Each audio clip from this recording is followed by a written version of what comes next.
حضرت علی المرتضیٰ رضی اللہ تعالیٰ عنہ کا فرمان ہے، اگر تم اپنے تکبر کو توڑنا چاہتے ہو تو کسی غریب اور مفلس کو سلام کیا کرو۔ اپنے دوست کے دشمن سے دوستی مت کرو، ایسا کرنے سے تم اپنے دوست کے دشمن بن جاؤ گے۔ زندگی میں قسم، قدم اور قلم بہت سوچ سمجھ کر اٹھانا چاہیے۔ الفاظ ہی سب کچھ ہوتے ہیں، دل جیت بھی لیتے ہیں اور دل چیر بھی دیتے ہیں۔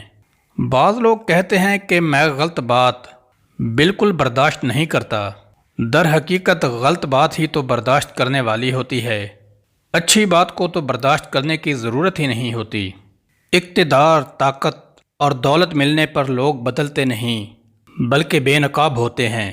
انسان مکان بدلتا ہے، رشتے بدلتا ہے، دوست بدلتا ہے، لیکن پھر بھی دکھی رہتا ہے کیونکہ وہ اپنا رویہ نہیں بدلتا۔ اپنے دوست کو اتنے ہی راز بتاؤ کہ کل کو اگر تم سے دشمنی پر آمادہ ہو تو تمہیں کوئی نقصان نہ پہنچا سکے۔ اگر کسی بیٹی یا بہن کو تمہاری وجہ سے راستہ بدلنا پڑے تو گلی کے کتے اور تم میں کوئی فرق نہیں۔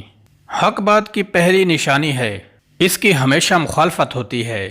جس کی کوئی مخالفت نہیں وہ قطعاً حق نہیں۔